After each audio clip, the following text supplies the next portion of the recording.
Hi. അപ്പോൾ നമ്മൾ ഇന്ന് നമ്മുടെ LDCയുടെ മാരത്തോൺ എന്നുള്ള രീതിയിൽ ഒരു 40 ഡേ ചാലഞ്ച് സ്റ്റാർട്ട് ചെയ്യാണ്. നമുക്ക് ഈ പറഞ്ഞിട്ടുള്ള കെമിസ്ട്രി ഞാൻ സ്റ്റാർട്ട് ചെയ്യാണ്. നമ്മൾ വീക്ക്ലി ഒരു 3-4 വീഡിയോസ് അപ്ലോഡ് ചെയ്യുന്നതായിരിക്കും. ഞാൻ പറഞ്ഞു ഇതെന്ന് പറയുമ്പോഴത്തേക്കിന് നമ്മൾ പ്രീവിയസ് വീഡിയോ പറഞ്ഞ പോലെ എല്ലാം പ്രീവിയസ് ഇയർ ക്വസ്റ്റ്യൻസ് കണക്ട് ചെയ്തിട്ടുള്ള സെഷൻസ് ആയിരിക്കും നമ്മൾ എടുക്കുന്നത് നോക്കുക. കാരണം നമുക്കൊരു ഇപ്പം ഫസ്റ്റ് LDC എക്സാം എന്ന് പറയുമ്പോൾ ജൂലൈ 28-നാണ് നടക്കാൻ പോകുന്നത്. അപ്പോൾ ആ 3 ഡിസ്ട്രിക്ട്സ് ഉള്ള ആൾക്കാർക്ക് ആ സമയത്തുള്ള ഇത്രയും പോർഷൻസ് കവർ ചെയ്യണം. അതുകൊണ്ടാണ് നമ്മൾ എന്ത് ചെയ്യുന്നത്, പ്രീവിയസ് ഇയർ ക്വസ്റ്റ്യൻസ് വെച്ച് കണക്ട് ചെയ്തിട്ട് മാത്രം കാര്യം പറയുന്നത്. അതല്ലായിരുന്നെങ്കിൽ നമുക്ക് എന്ത് ചെയ്യണം, ഇച്ചിരി ഡീറ്റെയിൽഡ് ആയിട്ടുള്ള വീഡിയോസ് എടുക്കുകയാണ്. അപ്പോൾ സ്റ്റാർട്ട് ചെയ്യാം. ഞാൻ പറഞ്ഞു ഈ പറഞ്ഞിട്ടുള്ള കെമിസ്ട്രി, ഫിസിക്സ്, ബയോളജി ഈ 3 സബ്ജക്ട്സിനും കൂടെ 12 മാർക്കാണ് ഉള്ളത്. ഈ 3 സയൻസിന്റെ സെക്ഷനിൽ നിന്ന് 12 മാർക്കാണ് വരുന്നത് ഓർത്തിരിക്കുക. അപ്പൊ അതിനകത്ത് ഈ കെമിസ്ട്രിക്ക് മാത്രം 3 മാർക്കാണ് വരുന്നത്. കെമിസ്ട്രിയുടെ സിലബസ് എന്ന് പറഞ്ഞാൽ ഇതാണ് കെമിസ്ട്രിയുടെ സിലബസ്. ഇതിനകത്ത് ഈ കെമിസ്ട്രിക്ക് മാത്രം 3 മാർക്കാണ് വരുന്നത്.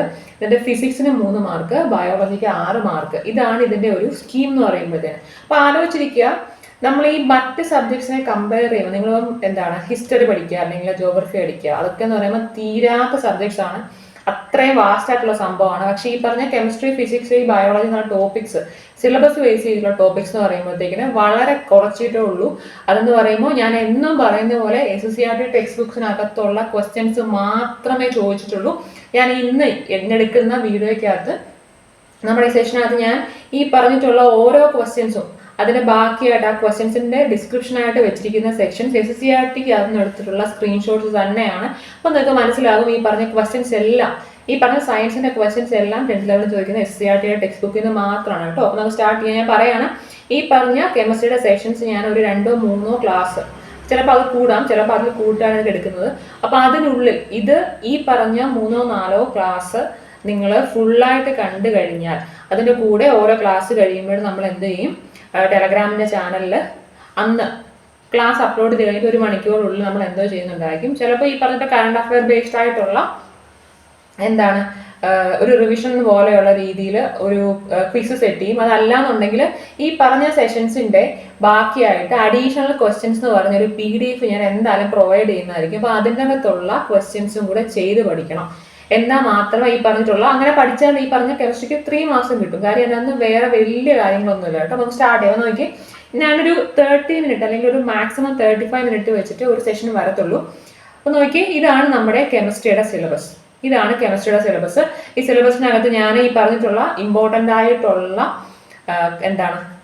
ടോപ്പിക്സ് ഏത് ചാപ്റ്ററിൽ നിന്നാണെന്ന് മാർക്ക് ചെയ്ത് ഇട്ടിട്ടുണ്ട്. നിങ്ങൾക്ക് നോക്കിയിട്ട് എടുക്കുക. അപ്പൊ നമുക്ക് ഇന്ന് ഈ പറഞ്ഞിട്ടുള്ള കെമിസ്ട്രിക്കകത്തുള്ള മൂലകങ്ങളും ആവർത്തന പട്ടികയും എന്നുള്ള സെക്ഷൻസ് എടുക്കാം. ഈ പ്രീവിയസ് ഇയർ ക്വസ്റ്റ്യൻസ് എടുത്ത് നോക്കിക്കഴിഞ്ഞാൽ കുറേയേറെ ക്വസ്റ്റ്യൻസ് ഈ പറഞ്ഞിട്ടുള്ള മൂലകം, എലമെന്റ്സ് ആൻഡ് പീരിയോഡിക് ടേബിൾ എന്നൊരു സെഷനിൽ നിന്ന് ചോദിച്ചിട്ടുണ്ട്. അപ്പൊ നോക്കി, ഇതാണ് ടോപ്പിയുടെ മൂലകങ്ങളും ആവർത്തന പട്ടികയും എന്നുള്ളത് നമ്മുടെ 9ാം ക്ലാസ്സിലെ 4ാമത്തെ ചാപ്റ്ററും 10ാം ക്ലാസ്സിലെ 1ാമത്തെ ചാപ്റ്ററിലും ഉള്ളതാണ്. നിങ്ങൾക്ക് ഇപ്പൊ ഇത് അങ്ങനെയല്ല, അതല്ല ചോദിച്ചെന്നുണ്ടെന്നുണ്ടെങ്കിൽ നിങ്ങൾ എന്ത് ചെയ്യുക, നിങ്ങൾക്ക് ഉറപ്പില്ല എന്നുണ്ടെങ്കിൽ ഡയറക്റ്റ് ഒരു ടെക്സ്റ്റ് നോക്കിക്കോളൂ, അതിനകത്തുള്ളതാണ്. അപ്പോൾ സ്റ്റാർട്ട് ചെയ്യാണ്. ഞാൻ മാക്സിമം ലാഗ് ചെയ്യാതെ പറയാൻ നോക്കാം. കാര്യം കുറേ സംഭവം അതിനകത്തുള്ളതാണ് കേട്ടോ. സ്റ്റാർട്ട് ചെയ്യാൻ നോക്കി. ഫസ്റ്റ് സെക്ഷൻ എന്ന് പറഞ്ഞാൽ എലമെന്റ്സ് ആൻഡ് പീരിയോഡിക് ടേബിൾ എന്നൊരു സെക്ഷനാണ്.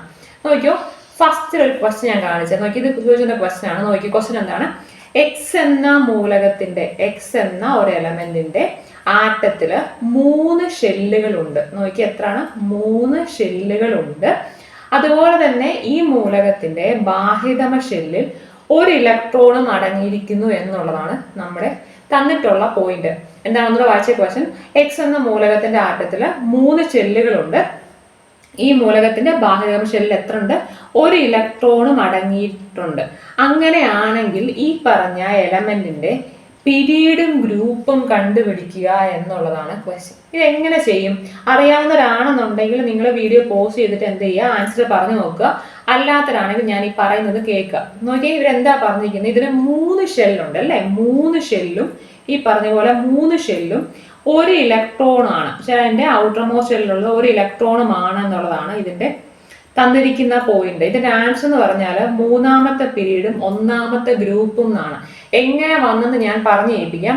ഒന്ന് അറിഞ്ഞിരിക്കുക, നമ്മൾ ഈ പറഞ്ഞിട്ടുള്ള ഇതാണ് നമ്മുടെ മോഡേൺ പീരിയോഡിക് ടേബിൾ എന്നുള്ള സംഭവം. ഇതാണ് പീരിയോഡിക് ടേബിൾ എന്നുള്ള സംഭവം.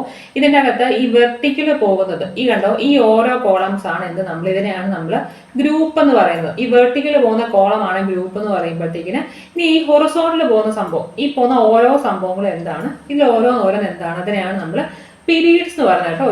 ഇതാണ് പീരീഡ്സ് എന്ന് പറയുന്നത്. അപ്പോൾ ഓർത്തിരിക്കുക, താപ്പോട്ട് പോകുന്നതാണ് ഗ്രൂപ്പ്സ്, നമ്മൾ ഹൊറിസോണ്ടൽ പോകുന്നതാണ് എന്ത്, പീരീഡ്സ് എന്നുള്ള സംഭവം. ഇത് നോക്കിക്കോളൂ, നമ്മൾ ഈ പറഞ്ഞിട്ടുള്ള ഓരോന്നിനും ഓരോ എലമെന്റിനും എന്തോ ചെയ്യാം, നമുക്ക് ഇതിന്റെ ഇലക്ട്രോണിക് വിന്യാസം അല്ലെങ്കിൽ ഇലക്ട്രോണിക് കോൺഫിഗറേഷൻ നമുക്ക് എഴുതാം. ആ ഇലക്ട്രോണിക് കോൺഫിഗറേഷനിൽ നിന്നാണ് ഈ പറഞ്ഞ ഒരു എലമെന്റിന്റെ ഗ്രൂപ്പ് ഏതാണ്, പീരീഡ് ഏതാണ്, അതിന്റെ ബ്ലോക്ക് ഏതാണെന്ന് കണ്ടുപിടിക്കുന്നത്. ക്ലിയർ അല്ലേ? അപ്പൊ നോക്കിയോ, ഈ ക്വസ്റ്റ്യൻ ഞാൻ ഒന്നുകൂടെ കാണിച്ചു തരാം. ഇതിനകത്ത് പറഞ്ഞിരിക്കുന്നത് 3 ഷെല്ലും ഉണ്ട്, 1 ഇലക്ട്രോൺ ആണ് ഇതിന്റെ ഔട്ടർ മോസ്റ്റ് ഷെല്ലിൽ ഉള്ളതെന്നാണ്. ക്ലിയർ അല്ല? അപ്പൊ ഞാൻ ഒരു കാര്യം കാണിച്ചു, ഇതെല്ലാം SSCRT ടെക്സ്റ്റ് ബുക്കിനകത്തുള്ള ക്ലിപ്സ് മാത്രമാണ് വെച്ചിരിക്കുന്നത്. അപ്പൊ നോക്കി അറിയേണ്ട ഒരു സംഭവം എന്ന് പറഞ്ഞാൽ, ഒന്നാമത്തെയും രണ്ടാമത്തെയും ഗ്രൂപ്പിൽ ഉള്ള എലമെന്റ്സ് ആണ് എന്നുണ്ടെങ്കിൽ വെച്ചാൽ ഈ 2 ഗ്രൂപ്പിലുള്ള എലമെന്റ്സ് ആണ് എന്നുണ്ടെങ്കിൽ നമ്മൾ ഇതിനെ എസ് ബ്ലോക്ക് എലമെന്റ്സ് എന്നാണ് വിളിക്കുന്നത്. അപ്പൊ ഈ ഒന്നാമത്തെയും രണ്ടാമത്തെയും ഗ്രൂപ്പിലുള്ള എലമെന്റ്സ് ആണ് എന്നുണ്ടെങ്കിൽ അതിന്റെ ഇലക്ട്രോണിക് കോൺഫിഗറേഷൻ നമ്മൾ എഴുതത്തില്ലേ. ഇലക്ട്രോണിക് കോൺഫിഗറേഷൻ എന്ന് പറയുമ്പോൾ തന്നെ ഇങ്ങനെ എഴുതാം, ഇത് ഈ ഒരു രീതിയിൽ എഴുതാം, ഈ ഒരു രീതിയിൽ ഇതിനെ എഴുതാം, ഈ ഒരു രീതിയിൽ എഴുതാം. അതല്ലാതെ എന്താണ്, നമ്മൾ ഇതിനകത്ത് SPDF വെച്ച് എഴുതുന്ന ഒരു സംഭവം ഉണ്ട്, അങ്ങനെയും എഴുതാം. അപ്പൊ ഒന്നാമത്തെയും രണ്ടാമത്തെയും ഗ്രൂപ്പിലെ എലമെന്റ്സ് ആണ് എന്നുണ്ടെങ്കിൽ നമ്മൾ ഇലക്ട്രോൺ വിന്യാസം എഴുതുമ്പോൾ ഇതിന്റെ ലാസ്റ്റ് വരുന്ന ഇലക്ട്രോണിന്റെ എണ്ണം എത്രയാണോ അതായിരിക്കും അതിന്റെ എന്ത്, ഗ്രൂപ്പ് എന്ന് പറയുമ്പോൾ. മനസ്സിലായോ? എന്താണ്, ഒന്നാമത്തെ രണ്ടാമത്തെ ഗ്രൂപ്പിലുള്ള എലമെന്റ്സ് ആണ് എന്നുണ്ടെങ്കിൽ അതിന്റെ ഇലക്ട്രോൺ വിന്യാസം എഴുതുമ്പോൾ ഈ കണ്ടോ, ഇതെന്ന് പറയുമ്പോൾ ഹൈഡ്രജൻ, ലിഥിയം, ഇതെന്ന് പറയുന്നത് ഏതാണ്, ഇത് ഫസ്റ്റ് ഗ്രൂപ്പ് എലമെന്റ്സ് ആണ്. Hydrogen, lithium, sodium, potassium, rubidium, ഫിഷ്യം എന്നുള്ളത് ഈ പറഞ്ഞ ഫാൻസി എന്നുള്ള ഈ ഒരു എക്സാമ്പിൾ നൽകിയ സംഭവം എന്താണിത്, ഇത് ഫസ്റ്റ് ഗ്രൂപ്പിലുള്ള എലമെന്റ്സ് ആണ്. അപ്പൊ ഈ ഫസ്റ്റ് ഗ്രൂപ്പിലുള്ള എലമെന്റ്സിന്റെ ഇലക്ട്രോണിക് കോൺഫിഗറേഷൻ ആണ് എഴുതി വെച്ചിരിക്കുന്നത്. ഇലക്ട്രോണിക് കോൺഫിഗറേഷൻ എഴുതാൻ അറിയത്തില്ല എന്നുണ്ടെങ്കിൽ ഞാൻ നെക്സ്റ്റ് ക്വസ്റ്റ്യൻ വരുമ്പോൾ അത് പറഞ്ഞു തരാം. ഇതൊക്കെ വാസ്റ്റ് ആയിട്ടുള്ള അറിഞ്ഞിരിക്കുന്ന ടോപ്പിക്സ് ആണ്, അതുകൊണ്ടാണ് ഞാൻ എടുത്തു പറയാത്തത് കേട്ടോ. ഇത് ഓൾറെഡി അറിയാവുന്നതാണ്. നോക്കി ഇതിന്റെ ഇലക്ട്രോൺ വിന്യാസം എഴുതുമ്പോൾ നമുക്ക് എന്താ കിട്ടുന്നത്, ഔട്ടർ മോസ്റ്റ് ഷെല്ലിൽ 1 ഇലക്ട്രോൺ ആണ് വന്നിരിക്കുന്നത് അല്ലേ.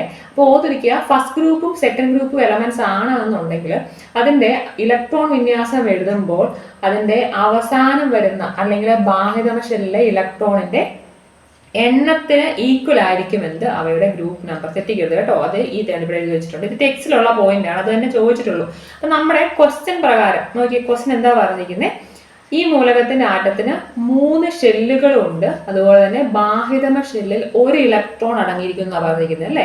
അപ്പൊ 1 ഇലക്ട്രോൺ ആണ് എന്നുണ്ടെങ്കിൽ ഓർത്തിരിക്കുക, അത് ഫസ്റ്റ് ഗ്രൂപ്പ് എലമെന്റ് ആണ്. അതുകൊണ്ടാണ് നമ്മൾ ഒറ്റയടിക്ക് ഈ പറഞ്ഞിട്ടുള്ള ഫസ്റ്റ് ഗ്രൂപ്പ് എന്നുള്ള സംഭവം ടിക്ക് ചെയ്തത്. ക്ലിയർ ആണോ? ക്ലിയർ അല്ലേ? ഇനി ഈ പറഞ്ഞ പോലെ സെക്കൻഡ് ഗ്രൂപ്പ് എലമെന്റ്സ് ആണ് എന്നുണ്ടെങ്കിൽ എന്തോ പറ്റും, ഇതുപോലെ നമ്മൾ ഇലക്ട്രോണിക് കോൺഫിഗറേഷൻ എഴുതുമ്പോൾ അതിന്റെ ലാസ്റ്റ് എന്തോ വരും, 2 എന്നുള്ള ഇലക്ട്രോൺ ആയിരിക്കും വരുന്നത്. ഇത് ഈ പറഞ്ഞ പോലെ S 1ഉം 2ഉം ഗ്രൂപ്പ് എലമെന്റ്സിന്റെ കേസ് ആണ് ഞാൻ ഈ പറഞ്ഞ സംഭവം. ഇനിയും അതുപോലെ ഈ പീരിയോഡിക് ടേബിൾ നോക്കിക്കഴിഞ്ഞാൽ നമുക്ക് ഇവിടെ എന്താണ്, ഇവിടെ കണ്ടോ ഈ ട്രാൻസിഷൻ എലമെന്റ്സ് ഒരു സെക്ഷൻ ഉണ്ട്. ഈ സെക്ഷൻ എന്ന് പറയുമ്പോൾ എന്താണ്, ഇത് ട്രാൻസിഷൻ എലമെന്റ്സിന്റെ സെക്ഷൻ ആണ്. ഇനി ഇത് കഴിഞ്ഞിട്ടുള്ള 13 തൊട്ട് 18 വരെയുള്ള ഈ ഗ്രൂപ്പ്, 13 തൊട്ട് നിങ്ങൾക്കത് കോൺഫിഗറേഷൻ എഴുതുമ്പോൾ മനസ്സിലാകും, കാരണം D ചേർത്ത് വരത്തില്ല, അതാണ്. 13 തൊട്ട് 18 വരെയുള്ള ഗ്രൂപ്പ് ആണ് എന്നുണ്ടെങ്കിൽ നമ്മളൊരു ഇലക്ട്രോണിക് കോൺഫിഗറേഷൻ എഴുതുകയാണെന്നുണ്ടെങ്കിൽ എന്ത് വരും, ഇതിൻ്റെ അകത്ത് ഔട്ടർ മോസ്റ്റ് ഷെല്ലിലുള്ള ഇലക്ട്രോണിന്റെ എണ്ണത്തിന്റെ കൂടെ നമ്മളെ എന്തോ ആഡ് ചെയ്യണം, എന്താണ് 10ഉം കൂടെ ആഡ് ചെയ്ത് കൊടുത്താൽ എന്തോ കിട്ടും, അതിന്റെ ഗ്രൂപ്പ് നമ്പർ കിട്ടും. ക്ലിയർ ആണോ? എന്താണ്, തെറ്റിക്കരുത്. ഈ പറഞ്ഞിട്ടുള്ള 13 തൊട്ട് 18 വരെ ഉള്ളതല്ല, 13 തൊട്ട് 18 വരെയുള്ള എലമെന്റ്സിന്റെ ഇലക്ട്രോണിക് കോൺഫിഗറേഷൻ എഴുതി കഴിഞ്ഞാൽ എന്താ കിട്ടുന്നത്, ആ കിട്ടുന്ന ഔട്ടർ മോസ്റ്റ് ഷെല്ലിലുള്ള ഇലക്ട്രോണിന്റെ കൂടെ 10ഉം കൂടെ ആഡ് ചെയ്താൽ നമുക്ക് എന്തോ കിട്ടും, അതിൻ്റെ അകത്തുള്ള അതിന്റെ ഗ്രൂപ്പ് നമ്പർ കിട്ടും കേട്ടോ. തെറ്റിക്കരുത്. ഫോർ എക്സാമ്പിൾ നമ്മളിപ്പോൾ സിലിക്കന്റെ കേസ് എഴുതുകയാണെന്നുണ്ടെങ്കിൽ, ഞാൻ ഇവിടെ എഴുതി കളയാം ജസ്റ്റ്, നമ്മളിപ്പോൾ സിലിക്കന്റെ കേസ് ആണ് എഴുതുന്നുണ്ടെങ്കിൽ എന്താ പറ്റുന്നത്, അതിന്റെ 14 ആണ് അതിന്റെ ഗ്രൂപ്പ്, 14ാമത്തെ ഗ്രൂപ്പിലുള്ള സംഭവമാണ് സിലിക്കൺ. നമ്മൾ അതിന്റെ ഇലക്ട്രോണിക് കോൺഫിഗറേഷൻ എഴുതി വരുമ്പോൾ ഔട്ടർ മോസ്റ്റ് ഷെല്ലിൽ 4 ഇലക്ട്രോൺ ആയിരിക്കും വരുന്നത്. അപ്പൊ എന്ത് ചെയ്യുക, 4 കൂടെ 10 കൂടെ കൂട്ടിക്കഴിഞ്ഞ് 14ാമത്തെ ഗ്രൂപ്പ് ഒന്ന് കിട്ടും കേട്ടോ. ക്ലിയർ അല്ലേ? ഇനി നോക്കിക്കോളൂ, ഇതിന്റെ പീരീഡ് കണ്ടുപിടിക്കുന്നത് നമുക്കറിയാം. പീരീഡ് എന്ന് പറഞ്ഞു കഴിഞ്ഞാൽ എത്ര ഷെല്ലുണ്ടോ അതാണ് ആ എലമെന്റിന്റെ പീരീഡ് എന്ന് പറഞ്ഞാൽ. ഈ 2 പോയിന്റും ടെക്സ്റ്റിൽ അതുപോലെ ഉള്ളതാണ്. അതുകൊണ്ട് തന്നെയാണ് എന്ത് ചെയ്തതെന്ന് ചോദിച്ചിരുന്നത് കേട്ടോ. അപ്പൊ നോക്കിയേ, എന്താണ് ഒരു മൂലകത്തിന്റെ ഷെല്ലുകളുടെ എണ്ണമാണ് അതിന്റെ പീരീഡ് എന്ന് പറഞ്ഞാൽ കേട്ടോ. ഒരു മൂലകത്തിലെ ഷെല്ലുകളുടെ എണ്ണത്തെ നമ്മൾ എന്താ വിളിക്കുന്നത്? ഒരു മൂലകത്തിലെ ഷെല്ലിന്റെ എണ്ണമാണ് നമ്മൾ എന്തെന്ന് വിളിക്കുന്നത്? അതിന്റെ പീരീഡ് എന്ന് വിളിക്കുന്നത്. ക്ലിയർ അല്ലേ? അപ്പൊ ഈ ക്വസ്റ്റ്യൻ അത് തെറ്റിക്കാനേ പാടില്ല. ഇവരിപ്പം കോൺഫിഗറേഷൻ ഒന്നും ചോദിച്ചിട്ട് പോലില്ല, ഡയറക്റ്റ് ചോദിച്ചിരിക്കുകയാണ് ഒരു എലമെന്റിന്റെ എന്താണ് അതിന് 3 ഷെല്ലും ഉണ്ട്, അതുപോലെ തന്നെ അതിന്റെ ഔട്ടർ മോസ്റ്റ് ഷെല്ലിൽ ഒരു ഇലക്ട്രോൺ ഉണ്ടെന്ന് പറഞ്ഞാൽ എന്താണ് അതിന്റെ ആൻസർ? ഒരു ഇലക്ട്രോൺ ഉള്ളത് കൊണ്ട് ഗ്രൂപ്പ് 1 ആണ്. അതുപോലെ ഷെല്ലിന്റെ എണ്ണം 3 ആയതുകൊണ്ട് അതിന്റെ പീരീഡ് എന്താണ്? 3 ആണെന്ന് ഓർത്തിരിക്കുക. ക്ലിയർ അല്ലേ? ക്വസ്റ്റ്യൻ ആൻസർ ക്ലിയർ അല്ലേ? നെക്സ്റ്റ് ക്വസ്റ്റ്യൻ നോക്കിയേ, ഇതുമായിട്ട് റിലേറ്റഡ് വേറൊരു ക്വസ്റ്റ്യൻ ആണ്. സബ്ഷെൽ ഇലക്ട്രോൺ വിന്യാസം എഴുതുമ്പോൾ സബ്ഷെല്ലുകളുടെ ഇടതുവശത്ത് ചേർക്കുന്ന സംഖ്യ താഴെ കൊടുത്തിരിക്കുന്നവയിൽ എന്തിനെ സൂചിപ്പിക്കുന്നതാണ് ക്വസ്റ്റ്യൻ. നമ്മൾ കുറച്ചു മുമ്പ് നിങ്ങൾ ആ ടേബിളിൽ കണ്ടത് അത് ഇലക്ട്രോണിക് കോൺഫിഗറേഷൻ ആണ്, സബ്ഷെൽ ഇലക്ട്രോണിക് കോൺഫിഗറേഷൻ അല്ല. ഇവിടെ ചോദിച്ചിരിക്കുന്നത് സബ്ഷെൽ ഇലക്ട്രോൺ വിന്യാസം എഴുതുമ്പോൾ സബ്ഷെല്ലിന്റെ ഇടതുവശത്ത് ഉള്ളത് എന്തിനെ സൂചിപ്പിക്കുന്നതാണ് ക്വസ്റ്റ്യൻ. അറിയാമെന്നുള്ളവർ പോസ് ചെയ്തിട്ട് ആൻസർ പറയാം, അല്ലാത്തവർ നോക്കുക. എന്താണ് ഇതിന്റെ ആൻസർ നോക്കി? ഷെല്ലിന്റെ നമ്പർ ആണ്. നമ്മൾ പറഞ്ഞു ഒരു ഇലക്ട്രോണിക് കോൺഫിഗറേഷൻ എഴുതുമ്പോൾ ഷെല്ലിന്റെ നമ്പർ എന്ന് പറഞ്ഞാൽ ആ ഒരു എലമെന്റിന്റെ പീരീഡിന്റെ നമ്പറിന് ഈക്വൽ ആയിരിക്കും എന്ന് പറഞ്ഞു അല്ലേ. നമ്മൾ ഓർത്തിരിക്കുക, എപ്പോഴും ഇലക്ട്രോണിക് കോൺഫിഗറേഷൻ അല്ലെങ്കിൽ സബ്ഷെൽ ഇലക്ട്രോണിക് കോൺഫിഗറേഷൻ എഴുതുമ്പോഴാണ് കറക്റ്റ് കാണാൻ വെക്കുന്നത് കേട്ടോ. സബ്ഷെൽ ഇലക്ട്രോണിക് കോൺഫിഗറേഷൻ എഴുതുമ്പോഴത്തേക്കിന് നമ്മൾ എന്താ ചെയ്യുന്നത്? ആ ഒരു ഇലക്ട്രോണിക് കോൺഫിഗറേഷൻ എഴുതുന്നതിന്റെ റൈറ്റ് സൈഡ്, ഇടത്തുവശം ലെഫ്റ്റ് സൈഡിൽ എന്ന് പറഞ്ഞു കഴിഞ്ഞാൽ അതിന്റെ ഷെല്ലിന്റെ നമ്പർ ആണ് എഴുതുന്നത്. ഇത് ഞാൻ SSCRT ടെക്സ്റ്റ് ബുക്കിൽ എടുത്ത് കാണിച്ചത് എവിടെ നിന്നാണ് കിടക്കുന്നത്. ഇത് ടെക്സ്റ്റിനകത്തുള്ള സെയിം ഷീറ്റ് ആണ്. നോക്കി, ഇതാണ് ഷെൽ നമ്പർ. നമ്മൾ ഈ പറഞ്ഞിട്ടുള്ള 1 2 3 എന്നുള്ള സാധനം എഴുതുന്നത് ഞാൻ കാണിച്ചത്. അതിന് ഇങ്ങനെയാണ് നമ്മൾ ഈ പറഞ്ഞ ഇലക്ട്രോണിക് കോൺഫിഗറേഷൻ എഴുതുന്നത്.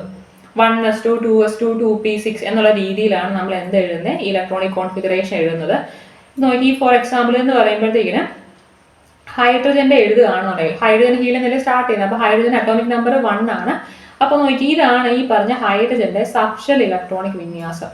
നമ്മുടെ ക്വസ്റ്റ്യൻ ചോദിച്ചിരുന്നത് ഈ ഒരു നമ്പർ, ഇതാണ് നമ്മൾ സബ്ഷെൽ ഇലക്ട്രോണിക് വിന്യാസം എഴുതുമ്പോൾ ഇതിന്റെ ഈ പറഞ്ഞ ലെഫ്റ്റ് സൈഡിലുള്ള നമ്പർ എന്തിനെ സൂചിപ്പിക്കുന്നുള്ളതാണ് ക്വസ്റ്റ്യൻ. ഒബിയസ്ലി റൈറ്റ് സൈഡിൽ നമ്പർ ഇല്ല. ഇവിടെ നിന്ന് പറയുമ്പോഴത്തേക്ക് നമുക്ക് എക്സ്പോണന്റ് ആയിട്ടേ നമ്പർ വരുന്നുള്ളൂ. അപ്പൊ ഇത് ഓർത്തിരിക്കും, ഇതെന്ന് പറയുമ്പോൾ ഇതിന്റെ ഷെല്ലിന്റെ നമ്പറാണ്, അതല്ലെങ്കിൽ എന്തോ വരുന്നുണ്ട്. ഇത് നമ്മൾ ടോട്ടൽ എഴുതി വരുമ്പോഴത്തേക്കിന് ഏറ്റവും ലാസ്റ്റ് ഏത് ഷെല്ലാണോ നിൽക്കുന്നത് അതായിരിക്കും ആ പറഞ്ഞ എലമെന്റിന്റെ പീരീഡ് എന്ന് പറഞ്ഞാൽ കേട്ടോ. അപ്പൊ നോക്കി, ഈ ഷെല്ലിന്റെ നമ്പരും എന്താണ് എത്ര ഇലക്ട്രോൺ ഇതിനകത്ത് ഇൻക്ലൂഡ് ആകുന്നത് പഠിച്ചു വെക്കുക. കാര്യം ആ ക്വസ്റ്റ്യൻ ചോദിച്ചിട്ടുള്ളതാണ്. അത് നോക്കി, നമുക്ക് പഠിക്കാൻ തൽക്കാലത്തിന് ഇപ്പൊ എത്ര ഷെല്ലാണ് ഓർത്തിരിക്കുക? നമുക്ക് 4 ഷെല്ലാണ് പഠിക്കുന്നത് കേട്ടോ. ഈ 4 ഷെൽ എന്ന് പറയുമ്പോൾ ഓർത്തിരിക്കുക, ഇത് മെയിൻ ഷെല്ലാണ്. ഇതെന്ന് പറയുമ്പോൾ മെയിൻ ഷെല്ലാണ്. സബ് ഷെല്ലാണ് ഈ പറഞ്ഞിട്ടുള്ള SPDF എന്നുള്ള സംഭവം. തെറ്റിക്കരുത്, ക്വസ്റ്റ്യൻ ചോദിച്ചിട്ടുണ്ട്, ചോദിക്കുകയും ചെയ്യാം. നിങ്ങൾക്ക് ഇഷ്ടംപോലെ ക്വസ്റ്റ്യൻ നമുക്ക് വെറൈറ്റി ചോദിക്കുക. ഓർത്തിരിക്കുക, എത്ര മെയിൻ ഷെൽ എന്ന് വെച്ചാൽ 4 മെയിൻ ഷെല്ലാണ്. KLMN ഇതാണ് ഈ പറഞ്ഞിട്ടുള്ള 1 എന്നുള്ള സബ്ഷെൽ മെയിൻ ഷെല്ലിന്റെ പേര് K എന്നാണ്. 2 എന്നുള്ള മെയിൻ ഷെല്ലിന്റെ പേര് L എന്നാണ്. 3 എന്നുള്ള മെയിൻ ഷെല്ലിന്റെ പേര് എന്താണ്? M എന്നാണ്. 4 എന്നുള്ള മെയിൻ ഷെല്ലിന്റെ പേര് എന്താണ്? N എന്നാണ് എന്ന് ഓർത്തിരിക്കുക കേട്ടോ. അപ്പൊ ഇതാണ് എത്ര ഷെല്ലാണെന്ന് ചോദിച്ചാൽ എന്താണ്? 4 ഷെല്ലാണുള്ളത്. വേറെ ക്വസ്റ്റ്യൻ ഇങ്ങനെയാണ്, ഷെൽ നമ്പർ 4 ആയ അല്ലെങ്കിൽ 4 എന്നുള്ളത് ഷെൽ നമ്പർ ആയ ഷെല്ലിന്റെ പേര് എന്താണ്? ഇതിന് എന്തോ എഴുതും? N ആണ്. അപ്പൊ ഈ പേര് ഓർത്തിരിക്കുക, KLMN എന്നാണ് 1 2 3 4 എന്നുള്ള ഷെല്ലിന്റെ നമ്പരും അതിന്റെ പേരും എന്ന് ഓർത്തിരിക്കുക കേട്ടോ. അപ്പൊ ഈ ഷെൽ നമ്പറാണ് നമ്മൾ ഇലക്ട്രോണിക് കോൺഫിഗറേഷൻ എഴുതുമ്പോൾ അതിന്റെ ലെഫ്റ്റ് സൈഡിൽ എഴുതി പോകുന്നത്. ക്ലിയർ അല്ലേ? ഇനി സബ് ഷെല്ലും അതുപോലെ പഠിക്കുക. നോക്കി, സബ് ഷെല്ലിന്റെ നമ്പർ എന്ന് പറയുമ്പോൾ എണ്ണം SPADAF ഇത്രയുമാണ് സബ് ഷെൽസ് ഉള്ളത് കേട്ടോ. സബ് ഷെൽ എന്ന് പറയുമ്പോൾ എന്താണ്? SPDF ആണ് സബ് ഷെൽ എന്ന് പറയുമ്പോൾ. ഈ ക്വസ്റ്റ്യനും ചോദിച്ചിട്ടുള്ളതാണ്. ഓർത്തിരിക്കുക, ഈ ക്വസ്റ്റ്യൻ ചോദിച്ചിട്ടുള്ളതാണ്. ഞാൻ ഇവിടുന്ന് പറയുന്ന ക്വസ്റ്റ്യൻസ് ഒന്നും ഞാൻ എടുത്ത് എഴുതുന്നില്ല, ചോദിച്ചിട്ടുള്ള ക്വസ്റ്റ്യൻ ആണ്. SPDF എന്ന് പറയുമ്പോൾ സബ് ഷെൽസ് ആണ്. ഇനിയും ഈ ഓരോ സബ് ഷെല്ലിലും അല്ലെങ്കിൽ ഓരോ സബ് ഷെല്ലിലും എത്ര ഇലക്ട്രോണിനെ ഇൻക്ലൂഡ് ചെയ്യാൻ ഒക്കും എന്നുള്ളത് നമുക്ക് അറിഞ്ഞിരിക്കണം. ഓരോ സബ് ഷെല്ലിലുമുള്ള എത്ര ഇലക്ട്രോൺ ഇരിക്കും അറിഞ്ഞിരിക്കും. നോക്കി, സബ് ഷെല്ലാണ്. S എന്നുള്ള സബ് ഷെല്ലിനകത്ത് എത്ര ഇലക്ട്രോൺ ഇരിക്കും? 2 ഇലക്ട്രോൺ. P എന്നുള്ള സബ് ഷെല്ലിനകത്ത് 6 ഇലക്ട്രോൺ ആണ് ഇരിക്കുന്നത്. Dക്കകത്ത് 10 ഇലക്ട്രോൺ ആണ്. Fനകത്ത് 14 ഇലക്ട്രോൺസ്. ഈ ക്വസ്റ്റ്യൻ ചോദിച്ചിട്ടുള്ളതാണ്. S എന്നുള്ള സബ് ഷെല്ലിൽ എത്ര ഇലക്ട്രോൺ ഇൻക്ലൂഡ് ചെയ്യാന്നുള്ളത് എത്രയാണ്? 2 ആണ്. P ആണെങ്കിൽ എത്രയാണ്? പി എന്ന് പറയുമ്പോൾ 6 ആണ്, ഡിക്കകത്ത് 10 ആണ്, എഫിനകത്ത് 14 ഇലക്ട്രോൺസ് ആണ് ഇരിക്കുന്നത്. തെറ്റിക്കരുത്, ഇത് എന്താണ്, സബ്ഷെല്ലാണ്. ഇനി നോക്കി, ഇതേ സംഭവം തന്നെ ചോദിക്കാൻ എന്താണ്, ഒന്നാമത്തെ ഷെൽ അല്ലെങ്കിൽ കെ എന്നുള്ള മെയിൻ ഷെല്ലിനകത്ത് എത്ര സബ്ഷെൽ ഇരിക്കാം എന്നുള്ളത് അടുത്ത ക്വസ്റ്റ്യൻ ആണ്. നോക്കിയേ, കെ എന്നുള്ള മെയിൻ ഷെല്ലിനകത്ത് ഒറ്റ സബ്ഷെല്ലേ ഉള്ളൂ, എസ് മാത്രമേ ഉള്ളൂ. രണ്ടാമത്തെ മെയിൻ ഷെൽ അല്ലെങ്കിൽ എല്ലിനകത്ത് എത്ര വരും, എസും പിയും വരും. മൂന്നാമത്തേതിനകത്ത് എന്തോ വരുന്നുണ്ട്, ഈ പറഞ്ഞിട്ടുള്ള എസും പിയും എടുക്കുന്നത്, എസും പിയും ഡിയും വരും എവിടത്തെ, മൂന്നാമത്തെ ഷെല്ലിനകത്ത് എസും പിയും ഡിയും എഫും എവിടെ വരുന്നുണ്ട്, നാലാമത്തെ ഷെല്ലിൽ വരും. അപ്പൊ അതനുസരിച്ച് അവർക്ക് അടുത്ത ക്വസ്റ്റ്യൻ ചോദിക്കുക. എന്താണ് ക്വസ്റ്റ്യൻ, എസ് എന്താണ്, കെ എന്നുള്ള മെയിൻ ഷെല്ലിനകത്ത് എത്ര ഇലക്ട്രോൺസിനെ ഇൻക്ലൂഡ് ചെയ്യാം, എത്ര എണ്ണമാണ് ആൻസർ. നമ്മൾ പറഞ്ഞ എന്താണ്, കെക്കകത്ത് എസ് എന്നുള്ള ഒരു ഷെല്ല് സബ് ഷെല്ല് മാത്രമേ ഉള്ളൂ. അതുകൊണ്ട് തന്നെ കെ എന്നുള്ള മെയിൻ ഷെല്ലിനകത്ത് 2 ഇലക്ട്രോൺ മാത്രമേ ഇരിക്കത്തുള്ളൂ. ഇതെല്ലാം ക്വസ്റ്റ്യൻസ് ആണ്. ഇവർക്ക് വേണമെന്നുണ്ടെങ്കിൽ ഇതെല്ലാം സ്റ്റേറ്റ്മെന്റ് ക്വസ്റ്റ്യൻ ചോദിച്ചിട്ട് എന്താ ആൾക്കാരെ വെറുതെ തെറ്റിക്കാം. കുറെ സ്റ്റേറ്റ്മെന്റ് ക്വസ്റ്റ്യൻ ചോദിച്ചാൽ തെറ്റിപ്പോകും. അപ്പോൾ ഓർത്തിരിക്കുക, കെ എന്നുള്ള മെയിൻ ഷെല്ലിനകത്ത് 2 ഇലക്ട്രോൺ ഇരിക്കത്തുള്ളൂ. ഇനി എൽ അല്ലെങ്കിൽ 2 എന്നുള്ള മെയിൻ ഷെല്ലിനകത്ത് എത്ര ഇലക്ട്രോൺ ഇരിക്കും പറയാമോ, പറഞ്ഞു നോക്കാം എത്രയാണെന്ന്. നമുക്കറിയാം എസും പിയും സബ്ഷെൽസ് എവിടെ ഉള്ളതാണ്, ഈ പറഞ്ഞ രണ്ടാമത്തതിനകത്ത് ഉള്ളതാണ്. അപ്പൊ എസിനകത്ത് എത്ര ഇലക്ട്രോൺ ഉണ്ട്, 2 ഇലക്ട്രോൺ ഉണ്ട്. പിക്കകത്ത് 6 ഇലക്ട്രോൺ ഉണ്ട്. അപ്പൊ രണ്ടാമത്തെ മെയിൻ ഷെല്ലിനകത്ത് ടോട്ടൽ 8 ഇലക്ട്രോൺ ആണ് ഇരിക്കുന്നത്.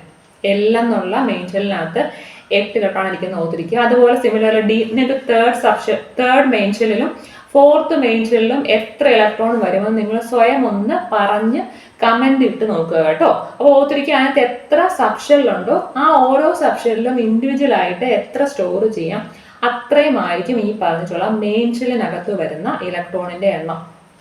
ക്ലിയർ അല്ലേ? ഞാൻ ഇത്രയും ഡീറ്റെയിൽ ആയിട്ട് പറയാൻ കാരണം, ഇങ്ങനത്തെ ക്വസ്റ്റ്യൻസ് എന്ന് പറയുമ്പോഴത്തേക്കിന് നമ്മളിപ്പം മാത്സിന്റെ ക്വസ്റ്റ്യൻ പഠിക്കുന്ന പോലെ ചെയ്യേണ്ട ക്വസ്റ്റ്യൻസ് ആണ്. അതുകൊണ്ടാണ് ഇത് എടുത്തു പറയുന്നത്, തെറ്റിപ്പോകും. അതല്ല നമുക്ക് ജസ്റ്റ് ഇന്ന ഫസ്റ്റ് ഫൗണ്ട് ചെയ്ത എലമെന്റിന് അങ്ങനെ ക്വസ്റ്റ്യൻ ചോദിച്ചു കഴിഞ്ഞാൽ അത് ജസ്റ്റ് പഠിച്ചു പോയാൽ മതി. ഇതെന്ന് പറയുമ്പോൾ അങ്ങനെ ഒക്കത്തില്ല, അവർക്ക് എങ്ങനെ വേണമെങ്കിലും ക്വസ്റ്റ്യൻ വയ്ക്കാം കേട്ടോ, തെറ്റിക്കരുതേ. അപ്പം നമ്മൾ പറഞ്ഞു, ഈ പറഞ്ഞ ഇതിന്റെ ആൻസർ എന്താണ്, നമ്മൾ ലെഫ്റ്റ് സൈഡിൽ എഴുതുന്നത് ഷെല്ലിന്റെ നമ്പർ ആണ് നോക്കിയിരിക്കണം കേട്ടോ. ഇനി നെക്സ്റ്റ് ക്വസ്റ്റ്യൻ നോക്കിയേ, ഞാൻ പറയുന്നില്ല, ഇതെന്ന് പറയുമ്പോൾ ഈ ടെക്സ്റ്റിനകത്ത് ഉള്ളതാണ്. നിങ്ങൾ വേണമെന്നുണ്ടെങ്കിൽ ഞാൻ ഈ PDF എന്തായാലും തരും. അപ്പോൾ ഇതൊന്ന് ചെയ്ത് നോക്കൂ. ഇത് എങ്ങനെ എഴുതുന്ന ഇതെന്ന് പറയാമോ?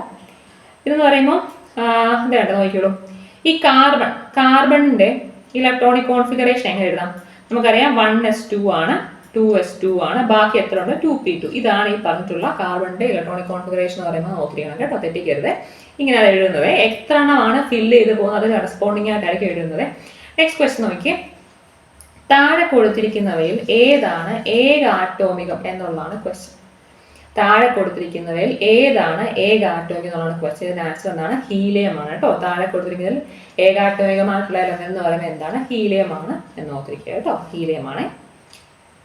ഈ ക്വസ്റ്റ്യൻ നോക്കിയേ, എന്താണ് കെ ഷെല്ലിൽ ഉൾക്കൊള്ളാവുന്ന പരമാവധി ഇലക്ട്രോണുകളുടെ എണ്ണം എത്ര? നമ്മൾ ഇച്ചിരി പറഞ്ഞതേ ഉള്ളൂ കെക്കകത്ത് എത്ര എണ്ണം ഇൻക്ലൂഡ് ആകുന്നത്. നിങ്ങൾ എന്താണ് ആൻസർ പറഞ്ഞത് എന്താണ്, നമുക്കറിയാം എന്താണ് കെ എന്ന് പറഞ്ഞാൽ ഫസ്റ്റ് ഷെല്ലാണ്. അതിനകത്ത് എത്ര സബ്ഷെല്ലുണ്ട്, ഒറ്റ സബ്ഷെൽ എസ് മാത്രമേ ഉള്ളൂ. എസ് എന്നുള്ള സബ്ഷെല്ലിൽ എത്ര ഇലക്ട്രോൺ ഇരിക്കും, 2 ഇലക്ട്രോൺ ഇരിക്കും അല്ലേ. അപ്പൊ കെ എന്നുള്ള ഷെല്ലിൽ എത്ര ഇലക്ട്രോൺ ആണ് ഇൻക്ലൂഡ് ആയിരിക്കുന്നത്, 2. ക്ലിയർ അല്ലേ, മനസ്സിലായല്ലോ അല്ലേ? ഓക്കെ, നെക്സ്റ്റ് ക്വസ്റ്റ്യൻ നോക്കിയേ, ഡി എന്നുള്ള സബ്ഷെല്ലിന്റെ ഓർബിറ്റലിന്റെ എണ്ണം എത്ര ആണെന്നാണ് ക്വസ്റ്റ്യൻ. ഇതും ടെക്സ്റ്റിലുള്ളതാണ്. ടെക്സ്റ്റിനകത്ത് ആ ചാപ്റ്ററിനകത്ത് ഈ സൈഡിൽ ഒരു എന്താണ്, ഒരു ഇളം പച്ചയല്ല, ഒരു ഗ്രീനിന്റെ വേറൊരു ഷെയ്ഡിൽ ഒരു കോളത്തിൽ കൊടുത്തിട്ടുള്ളതാണ് ഈ പറഞ്ഞ ഓർബിറ്റലിന്റെ കേസ്. അതും ടെക്സ്റ്റിലുള്ളത് തന്നെയാണ്. നോക്കി ക്വസ്റ്റ്യൻ നോക്കി, ഡി സബ്ഷെല്ലിൽ എത്ര ഓർബിറ്റലുകൾ ഉണ്ട് എന്നുള്ളതാണ് ക്വസ്റ്റ്യൻ. ഞാൻ പറഞ്ഞ കറക്റ്റ് കേൾക്കുക, ഇത് ഓർബിറ്റൽസിന്റെ എണ്ണമാണ്.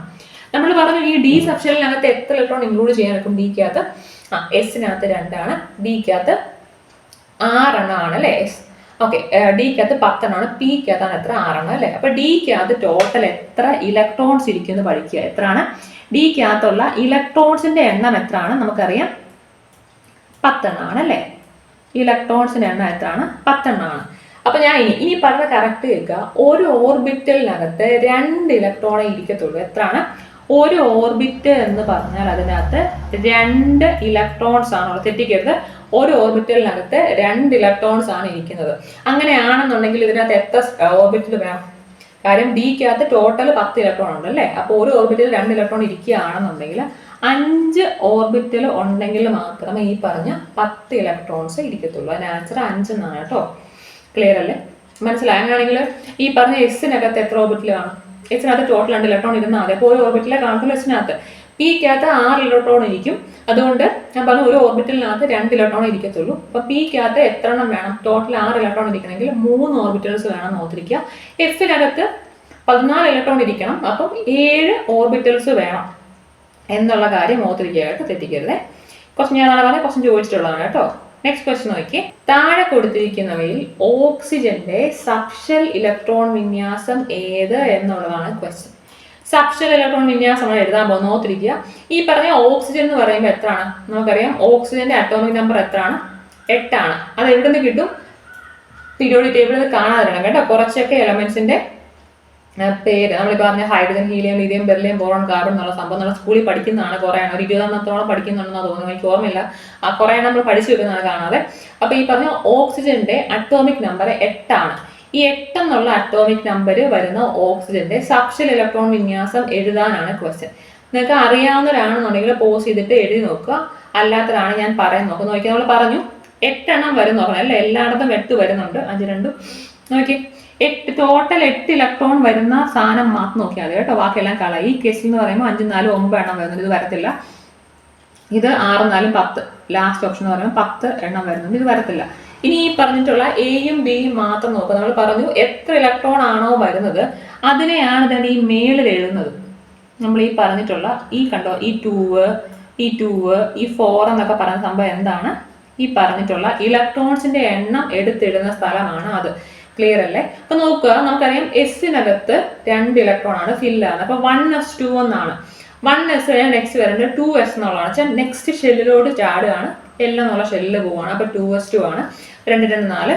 ഇനി എത്രയാണ്? 2p4 ആണ് അല്ലെ. 1s2 2s2 2p4 ആണ്. അപ്പോൾ ഓർത്തിരിക്കും ഇത് നോക്കണം. 2 4 6. ഓക്കെ. ഈ ബി എന്നുള്ള ഓപ്ഷനകത്ത് ആകെ എത്രയേ ഉള്ളൂ? 6 ഇലക്ട്രോണേ വരുന്നുള്ളൂ. അപ്പോൾ ഓർത്തിരിക്കുക ഇതിനകത്ത് ഓപ്ഷനകത്ത് ഒറ്റണത്തിനകത്ത് മാത്രമേ കറക്റ്റ് ഇലക്ട്രോണിന്റെ എണ്ണം ഉള്ളൂ. അപ്പൊ അതുകൊണ്ട് തന്നെ എ എന്നുള്ളതാണ് ഇതിന്റെ ആൻസർ കേട്ടോ. 1s2 2s2 2p4 ആണ് എന്ത് ഈ പറഞ്ഞിട്ടുള്ള ഓക്സിജന്റെ സബ്ഷെൽ ഇലക്ട്രോണിക് കോൺഫിഗറേഷൻ. ഞാൻ പറഞ്ഞു ഇത് എഴുതാൻ അറിയത്തില്ല എന്നുണ്ടെങ്കിൽ അതിന്റെ ക്ലാസ് എടുക്കണം എന്നുണ്ടെങ്കിൽ നിങ്ങൾ കമന്റ് ചെയ്യുക. അതല്ലെങ്കിൽ ഇങ്ങനെ പറഞ്ഞു പോകത്തില്ല കേട്ടോ. കാര്യം ഞാൻ ക്ലാസ് എടുത്തിട്ടിട്ട് അത് ആൾക്കാർ കാണുന്നില്ല എന്നുണ്ടെങ്കിൽ അത് എടുത്ത് വെറുതെ ആയി പോകത്തില്ല. അതുകൊണ്ടാണ് എടുക്കാത്തത് കേട്ടോ. അപ്പൊ നോക്കുക 1s2 2s2 2p4 എന്നാണ്. ഓക്കെ. നെക്സ്റ്റ് നോക്കി.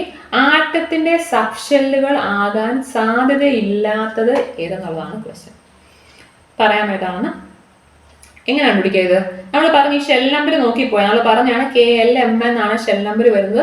അതിൽ ഓരോ ഷെല്ലിനകത്തും എത്ര സബ്ഷെല്ല് വരും എന്നുള്ളത് നമ്മൾ പറഞ്ഞതാണ് അല്ലെ. അപ്പൊ നോക്കി നമുക്കറിയാം രണ്ടാമത്തെ സബ്ഷെല്ലിനകത്ത് 2 എന്നുള്ള സബ്ഷെല്ലാണെങ്കിൽ എസും പിയും വരും അല്ലേ. അപ്പം ഇത് ഓക്കെ, ഇത് കറക്റ്റ് ഉള്ള ഓപ്ഷനാണ്. സാധ്യത ഇല്ലാത്തതാണ് വേണ്ടത് കേട്ടോ. അടുത്ത എന്താണ്? 3 നോക്കി 5നകത്തൊക്കെ എസ് വരും. കാര്യം ഓർത്തിരിക്കുക ഈ പറഞ്ഞിട്ടുള്ള എല്ലാത്തിനകത്തും ഏത് വരും? എസ് എന്നുള്ള സബ്ഷെല്ല് വരും കേട്ടോ. ഇത് നോക്കി 4D എന്നുള്ള സംഭവം ഉള്ളതാണ്. തേർഡ് ഷെല്ലിനകത്ത് F എന്നുള്ള സാധനം വരുമോ? ഇല്ല. അപ്പൊ ഇതാണ് ഇതിന്റെ ആൻസർ കേട്ടോ. തേർഡിനകത്ത് എത്രയേ വരത്തുള്ളൂ? നമുക്കറിയാം KLM എന്നുള്ള സെക്ഷനാണ്. എമ്മിനകത്ത് എസും പിയും ഡിയും മാത്രമേ വരത്തുള്ളൂ കേട്ടോ. തേർഡിനകത്ത് എന്ത് വരത്തില്ല? F എന്നുള്ള സബ്ഷെല്ല് വരത്തില്ല. അതുകൊണ്ട് തന്നെ എന്താണ് ഈ പറഞ്ഞിട്ടുള്ള ലാസ്റ്റ് ഓപ്ഷൻ ആണ് തെറ്റ് കേട്ടോ. നെക്സ്റ്റ് ക്വസ്റ്റ്യൻ നോക്കിയേ.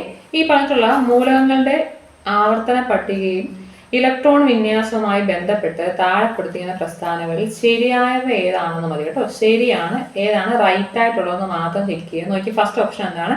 ഡി സബ്ഷെല്ലിൽ പരമാവധി ഉൾക്കൊള്ളാൻ ഒക്കുന്ന ഇലക്ട്രോണിന്റെ എണ്ണം 10 ആണ്. ആണോ അല്ലയോ? നമ്മൾ പറഞ്ഞാണ് എന്ത് എസിനകത്ത് 2 എണ്ണമാണ്, പിക്കകത്ത് 6 ആണ്, ഡിക്കകത്ത് 10 ആണ് അല്ലേ. അപ്പൊ ഡി എന്നുള്ളത് കറക്റ്റ് ആണ് കേട്ടോ. എല്ലാ എസ് ബ്ലോക്ക് എലമെന്റ്സും ലോഹങ്ങളാണ് എന്നുള്ളതാണ് അടുത്ത ഓപ്ഷൻ.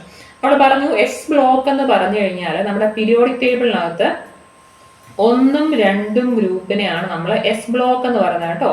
അപ്പോൾ ഓർത്തിരിക്കുക എന്ന് പറയുമ്പോഴത്തേക്കിന് എല്ലാ എസ് ബ്ലോക്ക് എലമെന്റ്സും ലോഹങ്ങളല്ല. എല്ലാ എസ് ബ്ലോക്ക് എലമെന്റ്സും എന്തല്ല? ലോഹങ്ങളല്ല കേട്ടോ. അടുത്ത എന്താണ്? ഡി ബ്ലോക്ക് മൂലകങ്ങളെ സംക്രമണ മൂലകങ്ങൾ എന്ന് പറയുന്നത് കറക്റ്റ് ആണ്. നമുക്കറിയാം ഈ പറഞ്ഞ ഇങ്ങേയറ്റത്തുള്ള എസ് ഇവിടെ ഇങ്ങേയറ്റത്ത് നമ്മൾ വരച്ചതായിരുന്നത് പി എന്നുള്ളത് അല്ലേ. പി എന്നുള്ളത് ഇതിന്റെ ഇടയ്ക്ക് വരുന്ന സെക്ഷനാണ് നമ്മൾ ഈ പറഞ്ഞിട്ടുള്ള ഡി ബ്ലോക്ക് എലമെന്റ്സ് അല്ലെങ്കിൽ ട്രാൻസിഷൻ എലമെന്റ്സ് എന്നുള്ള സെക്ഷൻ. അപ്പൊ ഇതെന്ന് പറയുമ്പോൾ എന്താണ്? ഡി എന്നുള്ള സെക്ഷൻ ശരിയാണ് കേട്ടോ. ഡി എന്നുള്ളത് ഡി ബ്ലോക്ക് എലമെന്റ്സ് നമ്മൾ എന്താ വിളിക്കുന്നത്? ട്രാൻസിഷൻ എലമെന്റ്സ് അല്ലെങ്കിൽ സംക്രമണ മൂലകങ്ങൾ എന്നാണ് വിളിക്കുന്നത്. ഇനി എന്ന് പറയുമ്പോഴത്തേന് നോക്കി, അപ്പൊ അത് ശരിയാണ് കേട്ടോ, അത് ശരിയാണ്. നെക്സ്റ്റ് എന്താണ്? ന്യൂക്ലിയസിൽ നിന്നും അകലം കൂടുന്തോറും ഇലക്ട്രോണുകളുടെ ഊർജ്ജം കുറഞ്ഞു വരുന്നത് തെറ്റാണ്. ന്യൂക്ലിയസിൽ നിന്ന് അകന്ന് പോകുന്തോറും എന്താ പറ്റുന്നത്? ഈ പറഞ്ഞിട്ടുള്ള കാര്യം ഞാൻ ഒന്ന് കാണിച്ചു തരാം എന്തുകൊണ്ടാണെന്ന് പറയാം. ഈ പറഞ്ഞ സെന്റർ പോർഷൻ ആണ് എന്ത്? ന്യൂക്ലിയസ് എന്ന് പറയുന്ന സാധനം. ഇതിന് ചുറ്റുമാണ് ഈ പറഞ്ഞിട്ടുള്ള ഷെല്ലിനകത്ത് ഓർബിറ്റൽസിനകത്ത് ഇലക്ട്രോൺസ് റിവോൾവ് ചെയ്യുന്നത് അല്ലേ. അപ്പൊ ഇതിനകത്ത് ന്യൂക്ലിയസിനോട് അടുത്തിരിക്കും തോറും എന്തു പറ്റുന്നത്? ന്യൂക്ലിയസ് ഇലക്ട്രോൺസിനെ പിടിച്ചു വെക്കുകയാണ് ചെയ്യുന്നത്. അപ്പൊ അതിന് കറസ്പോണ്ടിങ് ആയിട്ട് ഈ പറഞ്ഞ ഇലക്ട്രോൺസിന്റെ എന്താണ് എനർജി കുറഞ്ഞായിരിക്കും ഇരിക്കുന്നത്. ഇതെന്ന് പറയുമ്പോൾ ഔട്ടമോഷൻ ഷെല്ല് വെളിയിലോട്ട് പോകും തോറും അല്ലെങ്കിൽ ന്യൂക്ലിയസ് എന്നുള്ള ഡിസ്റ്റൻസ് കൂടുന്തോറും ഈ പറഞ്ഞിട്ടുള്ള ഇലക്ട്രോൺസിന്റെ എനർജി കൂടിക്കൂടിയേ വരത്തുള്ളൂ കേട്ടോ. എനർജി കുറഞ്ഞല്ല, കൂടിക്കൂടിയാണ് വരുന്നത്. അപ്പോൾ ഇതെന്ന് പറയുമ്പോൾ 1ഉം 3ഉം ശരിയാണ് കേട്ടോ. 1ഉം 3ഉം ആണ് ശരി. ക്ലിയർ അല്ലേ? അപ്പോൾ ഓർത്തിരിക്കുക, ഡീസെപ്ഷനിലൊക്കെ പരമാവധി ഉൾക്കൊള്ളാവുന്ന ഇലക്ട്രോൺ എണ്ണം 10 ആണ് കേട്ടോ. ഇതിനിടയ്ക്ക് എന്ന് പറയുമ്പോൾ കുറേ ക്വസ്റ്റ്യൻസ് ഉണ്ട്. ഞാൻ ഇതെന്ന് പറയുമ്പോൾ ഒരു സെപ്പറേറ്റ് സെഷൻ എടുത്തു തരാം. നമ്മുടെ ഇതെന്ന് പറയുമ്പോൾ എക്സ്പെക്റ്റഡ് ക്വസ്റ്റ്യൻസ് ആണ്. നിങ്ങൾക്ക് തെറ്റിക്കാൻ ഏറ്റവും എളുപ്പമുള്ള കുറേ ക്വസ്റ്റ്യൻസ് ആണ് ഈ ക്വസ്റ്റ്യൻസ് ഒക്കെ കേട്ടോ. അപ്പം നെക്സ്റ്റ് നോക്കി. ഓക്കെ, നെക്സ്റ്റ് ക്വസ്റ്റ്യൻ നോക്കി. അഷ്ടക നിയമം പാലിക്കാത്ത ഒക്ടറ്റ് റൂൾ ആണ്, ലോ ഓഫ് ഒക്ടറ്റ്സ് എന്നുള്ള സാധനമാണ്. അഷ്ടക നിയമം പാലിക്കാത്ത 0 ഗ്രൂപ്പ് മൂലകം ഏത് എന്നുള്ളതാണ്. അപ്പോൾ ഓർത്തിരിക്കുക, ഈ പറഞ്ഞ 0 ഗ്രൂപ്പ് ഏതാണ്? ഏതിനെയാണ് നമ്മൾ ഈ പറഞ്ഞ 0 ഗ്രൂപ്പ് എന്ന് പറയുന്നത്? നമ്മുടെ നോബൽ ഗ്യാസസിനെ പറയുന്ന പേരാണ്. ഇതാണ് 0 ഗ്രൂപ്പ് എന്ന് പറയുന്നത്. ഇതാണ് എന്ത്? ഈ പറഞ്ഞ ഏറ്റവും അറ്റത്തുള്ള 18ാമത്തെ ഗ്രൂപ്പിനെ വിളിക്കുന്ന പേരാണ് നമ്മൾ നോബൽ ഗ്യാസസ് അല്ലെങ്കിൽ സീറോ ഗ്രൂപ്പ് എലമെന്റ്സ് എന്നൊക്കെ നമ്മൾ വിളിക്കുന്ന സംഭവം എന്താണ്? ഇതാണ്. ഈ തൊട്ട് 17ാമത്തെ ഗ്രൂപ്പിനെ എന്താ വിളിക്കുന്നത്? ഇതാണ് ഹാലജൻസ് എന്ന് വിളിക്കുന്ന സംഭവം എന്താണ്? 17ാമത്തെ ഗ്രൂപ്പാണ്. 18ാമത്തെ ഗ്രൂപ്പിനെയാണ് നമ്മൾ ഈ പറഞ്ഞിട്ടുള്ള 0 ഗ്രൂപ്പ് എലമെന്റ് എന്ന് വിളിക്കുന്നത് കേട്ടോ. അപ്പൊ ഈ പറഞ്ഞിട്ടുള്ള അഷ്ടക നിയമം പാലിക്കാത്ത സീറോ ഗ്രൂപ്പ് എലമെന്റ് ആരാണ്? ഓർത്തിരിക്കുക, ഹീലിയം ആണ്. ഹീലിയം ആണ് കേട്ടോ. അഷ്ടക നിയമം പാലിക്കാത്ത സീറോ ഗ്രൂപ്പ് എലമെന്റ് എന്ന് പറഞ്ഞാൽ ആരാണത്? ഹീലിയം ആണ് എന്ന് ഓർത്തിരിക്കുക. ഹീലിയം ആണ് ഇതിന് ആൻസർ. അഷ്ടക നിയമം പാലിക്കാത്ത സീറോ ഗ്രൂപ്പ് എലമെന്റ് ഏതാണ്? ഹീലിയം ആണ്. ഇനിയും ഈ ഒരു ക്വസ്റ്റ്യൻ ഇതൊരു എക്സ്പെക്റ്റഡ് ക്വസ്റ്റ്യൻ ആണ്. ഞാൻ എക്സ്പ്ലനേഷൻ പറഞ്ഞാൽ മനസ്സിലാകാം. പറയാൻ നോക്കിയോ. ഇത് following doesn't obey octet rule എന്നുള്ളതാണ്. ഇത് +1 എന്താണ് ഈ പറഞ്ഞിട്ടുള്ള ചാപ്റ്ററിനകത്തുള്ള ക്വസ്റ്റ്യൻ ആണ് കേട്ടോ. വാട്ടർ ആണോ, ഓക്സിജൻ ആണോ, NO ആണോ, കാർബൺ ഡയോക്സൈഡ് ആണോ എന്നുള്ളതാണ് ക്വസ്റ്റ്യൻ. ഓർത്തിരിക്കുക, ആൻസർ NO ആണ്. ജസ്റ്റ് ഒന്ന് ഓർത്തിരിക്കുക. ഈ പറഞ്ഞിട്ടുള്ള ഒക്ടറ്റ് റൂൾ ഒബേ ചെയ്യാത്തത് ഈ കൂട്ടത്തിൽ NO ആണ്. നോക്കില്ല, ഒക്ടറ്റ് റൂൾ എന്ന് പറഞ്ഞു കഴിഞ്ഞാൽ ഓർത്തിരിക്കുക, ഈ പറഞ്ഞിട്ടുള്ള കെമിക്കൽ ബോണ്ട് ഇവര് ഫോം ചെയ്യുമ്പോഴത്തേന് കോവാലന്റ് ബോണ്ട് ഫോം ചെയ്യുമ്പോഴത്തേക്കിന് ഈ പറഞ്ഞ ഇലക്ട്രോൺസ് 2 എലമെന്റ്സ് ഷെയർ ചെയ്യുന്ന ഇലക്ട്രോൺസ് എന്താണ് ഈ ഒക്ടറ്റ് നിയമം, കാര്യം അവർക്ക് 2 പേർക്കും എന്താണ് അവരുടെ മാക്സിമം സ്റ്റെബിലിറ്റി എത്താൻ ഒക്കുവാണെങ്കിലാണ് ഒക്ടറ്റ് റൂൾ ഫോളോ ചെയ്യുന്നത്, അല്ലെങ്കിൽ അത് ഫോളോ ചെയ്യുന്നില്ല എന്നാണ്. ഈ കേസിൽ NO ആണ് നോക്കിയിരിക്കണം കേട്ടോ. ഇനി ഈ ഒരു ക്വസ്റ്റ്യനോട് പറഞ്ഞിട്ട് ഞാൻ നിർത്താം. ഈ ഒരു ക്വസ്റ്റ്യനോട് പറഞ്ഞിട്ട് നിർത്താൻ നോക്കി. ഒരു ഇച്ചിരി കോംപ്ലിക്കേറ്റഡ് ആകാൻ സാധ്യതയുള്ള ക്വസ്റ്റ്യൻ ആണ് ഞാൻ പറയാൻ നോക്കി. എക്സ് ഒരു 2ാം ഗ്രൂപ്പ് എലമെന്റ് ആണ്. എക്സ് എന്താണ്? ഒരു 2ാം ഗ്രൂപ്പ് എലമെന്റ് ആണ്. അപ്പം അവിടെ നിന്ന് എന്ത് മനസ്സിലാക്കണം? ഈ എക്സിന്റെ ഔട്ടമോഷനിലെ ഇലക്ട്രോണിന്റെ എണ്ണം എത്രയാണ്? പറയാൻ എത്രയാണെന്ന്? 2 ആണ്. ഇനി വൈ എന്ന് പറഞ്ഞാൽ ഒരു 17ാം ഗ്രൂപ്പ് എലമെന്റ് ആണ്. അപ്പം വൈയുടെ ഔട്ടമോഷനിലെ ഇലക്ട്രോണിന്റെ എണ്ണം എത്രയാണ്? 7. അങ്ങനെയാണ് എന്നുണ്ടെങ്കിൽ ഈ പറഞ്ഞ എക്സും വൈയും ചേർന്ന് രൂപം കൊള്ളുന്ന സംയുക്തത്തിന്റെ രാസസൂത്രം എന്തായിരിക്കും എന്നുള്ളതാണ് ക്വസ്റ്റ്യൻ. ഓക്കെ, ആൻസർ ഞാൻ മാർക്ക് വെച്ച് നോക്കിയ കാര്യം ഞാൻ പറഞ്ഞു കേൾപ്പിക്കാം. എങ്ങനെ വരും എന്ന് ഇത് അറിയണമല്ലോ അല്ലെ? അറിയാത്തവർ കേൾക്കുക കേട്ടോ. അല്ലെങ്കിൽ നിങ്ങൾക്ക് അറിയാമെങ്കിൽ ഓക്കെ, വീഡിയോ ഇത്രേ ഉള്ളൂ കേട്ടോ. അപ്പൊ നോക്കി, നമുക്കറിയാം എക്സിന്റെ കയ്യിൽ ഔട്ടമോഷനിൽ 2 ഇലക്ട്രോൺ ഇരിപ്പുണ്ട്. വൈയുടെ കയ്യിൽ എത്ര ഇലക്ട്രോൺ ഇരിപ്പുണ്ട്? 7 ഇലക്ട്രോൺ ഇരിപ്പുണ്ട്. അപ്പൊ നമ്മൾ ഇതിനെന്ന് പറയുമ്പോൾ ഒക്ടറ്റ് റൂൾ പ്രകാരം ഇതിന് സ്റ്റെബിലിറ്റി അറ്റൈൻ ചെയ്യണമെന്നുണ്ടെങ്കിൽ ഒന്നുകിൽ ഈ ഇലക്ട്രോണെ ഫുൾ വിട്ടുകൊടുക്കുക, അല്ലെങ്കിൽ 8 ഇലക്ട്രോണിനെ അറ്റൈൻ ചെയ്യുക എന്നുള്ളതാണ്. എന്താണ് 8 ഇലക്ട്രോണിനെ ഇത് വാങ്ങിക്കുക എന്നുള്ളതാണ്. ഇപ്പൊ തൽക്കാലം ഇതിന് എന്ത് ചെയ്യാൻ ഒക്കുന്നത്? അപ്പൊ എന്തോ ചെയ്തതിനകത്ത് ഈ എക്സ് എന്താ ചെയ്യാൻ പോകുന്നറിയോ? എക്സിന്റെ കയ്യിലുള്ള 2 ഇലക്ട്രോണിനെ ഇത് റിമൂവ് ചെയ്യും. അപ്പൊ ഇവിടെ എക്സ് എന്നുള്ളതിന് 2 ഇലക്ട്രോൺ ഇത് എന്ത് ചെയ്യാണ്? 2 ഇലക്ട്രോണിനെ എക്സ് അങ്ങ് വിട്ടുകൊടുക്കുകയാണ് ചെയ്യുന്നത്. അപ്പൊ അങ്ങനെ എക്സിന് നമ്മൾ ഇലക്ട്രോണിനെ നമ്മൾ കൊടുത്താൽ നമുക്ക് പോസിറ്റീവ് ചാർജ് കിട്ടും കേട്ടോ. അപ്പൊ ഇതിന് 2+ എന്നുള്ള ചാർജ് എക്സിന് കിട്ടുകയാണ്. അപ്പൊ ഈ പറഞ്ഞ ഇവർ കമ്പൈൻ ചെയ്യുന്ന സമയത്ത് ഈ 2 ഇലക്ട്രോണിൽ 1 ഇലക്ട്രോൺ കിട്ടിയാൽ വൈക്ക് എത്ര പേരെ കിട്ടും? വൈക്ക് 8 ഇലക്ട്രോണിനെ കിട്ടുകയും ചെയ്യും.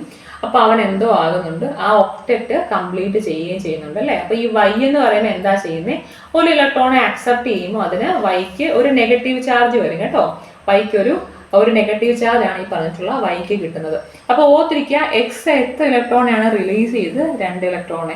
വൈ എത്രനെ അക്സെപ്റ്റ് ചെയ്തു, 1 ഇലക്ട്രോണെ കേട്ടോ. അപ്പോൾ അതുകൊണ്ടാണ്, അപ്പോൾ ഓർത്തിരിക്കുക, തിരിച്ചാണ് എഴുതേണ്ടത്, ഓർത്തിരിക്കണം. ഞാൻ ഇതിന്റെ ഡീറ്റെയിൽ ആയിട്ട് പോയി ഞാൻ അയോൺസ് ഫോം ചെയ്ത് ക്യാൻസൽ ആയി പോകുന്ന കേസൊക്കെ പറയേണ്ടി വരും. അത് നിങ്ങൾക്ക് മനസ്സിലാകാൻ വേണ്ടി പറയാണ്. എക്സ് എത്ര കൊടുത്തത് അത് വൈയുടെ താഴെ എഴുതുക. എത്രയാണ്, 2. ഈ പറഞ്ഞ വൈ എത്ര വാങ്ങിച്ചു എന്നുള്ളത് എക്സിന് താഴെ എഴുതുക 1. അതുകൊണ്ടാണ് ഇതിന്റെ ആൻസർ XY2 എന്ന് വരുന്നത്. ഓക്കെ, അതിന്റെ തിയറട്ടിക്കൽ ആയിട്ടുള്ള കാര്യമല്ല ഞാൻ ഈ പറഞ്ഞത്, അയോൺസ് ഫോം ചെയ്തതിന്റെ ബേസിലാണ് ഈ സംഭവം എഴുതി വരുന്നത്. പക്ഷെ ഓർത്തിരിക്കുക, ഇപ്പം എക്സ് എത്ര കൊടുത്തു അത് അപ്പുറത്ത് എഴുതുക, വൈ എത്ര വാങ്ങിച്ചു അത് തിരിച്ചിപ്പുറത്ത് എഴുതുക. അതാണ് ഈ പറഞ്ഞ XY2 എന്ന് ഇതിന്റെ ആൻസർ വരാൻ കാരണം കേട്ടോ. അങ്ങനെയാണ് എന്നുണ്ടെങ്കിൽ ഇതിന്റെ ആൻസർ എന്ന് പറയുമ്പോൾ എന്താണെന്ന്, the formula of A common form, അത് നോക്കി, ഒരു എന്താണ് എം എന്നുള്ളത് 13ാം ഗ്രൂപ്പ് എലമെന്റ് ആണ്.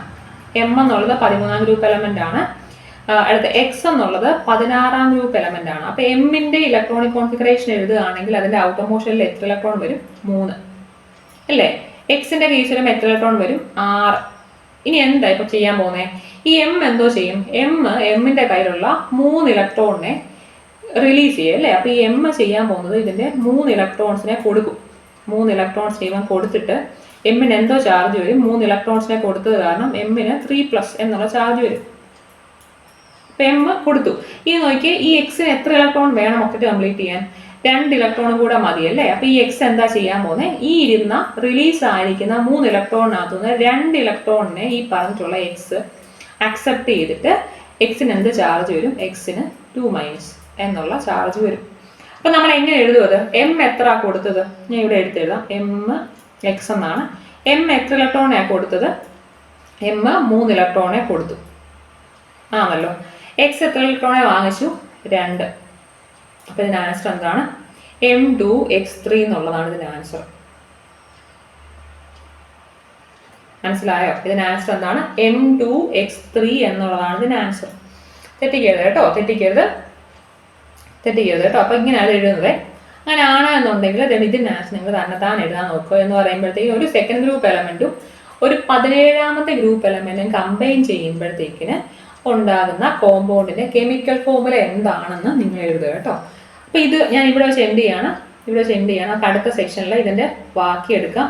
ബാക്കിയുടെ കൂടെ തന്നെ എന്ത് ചെയ്യണം, നമുക്ക് ഈ പറഞ്ഞ SCRT-ക്കകത്ത് ഉള്ള കുറെ ക്വസ്റ്റ്യൻസ് ഉണ്ട്. കാരണം അതിനകത്ത് അവർ ഫില്ല് ചെയ്ത് പോകാത്ത കുറെ ക്വസ്റ്റ്യൻസ് ഉണ്ട്. അതുപോലെ ഈ പറഞ്ഞ കോപ്പറിന്റെയും ക്രോമിയത്തിന്റെയും ഇലക്ട്രോണിക് കോൺഫിഗറേഷൻ ചോദിക്കാൻ പറ്റുന്ന ക്വസ്റ്റ്യൻ ആണ്. അത് തെറ്റിക്കാൻ സാധ്യതയുള്ളതാണ്. കാരണം ഈ പറഞ്ഞിരിക്കുന്ന ഇതാണ് ഇതിന്റെ നോർമലി ഒരു ഇലക്ട്രോൺസ് ഫില്ല് ചെയ്ത് പോകുന്ന രീതി ഇതാണ്. അപ്പൊ അതുപോലെ അല്ല ഈ കോപ്പറിന്റെയും ക്രോമിയത്തിന്റെയും കേസ്. അപ്പൊ അത് ചോദിക്കാൻ സാധ്യതയുള്ള സെക്ഷൻ ആണ് കേട്ടോ. അപ്പൊ ഈ ഒരു സെക്ഷൻ ഞാൻ നിർത്തുകയാണ് ഇത് വെച്ചിട്ട്. നമ്മൾ ഇതിന്റെ ബാക്കി നെക്സ്റ്റ് വീഡിയോയിൽ ഇടുന്നതായിരിക്കും. നിങ്ങൾ ചാനൽ ആദ്യമായിട്ടാണ് കാണുന്നുണ്ടെങ്കിൽ നിങ്ങൾ സബ്സ്ക്രൈബ് ചെയ്യുക. നമ്മൾ ഈ പറഞ്ഞിട്ടുള്ള ഒരു 40 ഡേയ്സിനുള്ള ടോപ്പിക്സ് ആണ് കവർ ചെയ്ത് പോകുന്നത്. അപ്പൊ നിങ്ങൾ സബ്സ്ക്രൈബ് ചെയ്യുക, ആ ബെല്ലൈക്കൺ ഓൺ ആക്കിയിടുക. എന്നിട്ട് നിങ്ങൾക്ക് വേറെ ഏതെങ്കിലും ടോപ്പിക്ക് വേണം എന്നുണ്ടെന്നുണ്ടെങ്കിൽ, അല്ല ഏതെങ്കിലും ടോപ്പിക്സ് അഡ്വാൻസ്ഡ് എടുക്കണം എന്നുണ്ടെങ്കിൽ, പ്രീവിയസ് ക്വസ്റ്റ്യൻ മാത്രം ചെയ്യാതെ ടോപ്പിക്സ് എടുക്കണം എന്നുണ്ടെങ്കിൽ നിങ്ങൾ കമന്റ് ചെയ്യുക കേട്ടോ. അപ്പോൾ താങ്ക് യു സോ മച്ച്. അപ്പോൾ നെക്സ്റ്റ് വീഡിയോയിൽ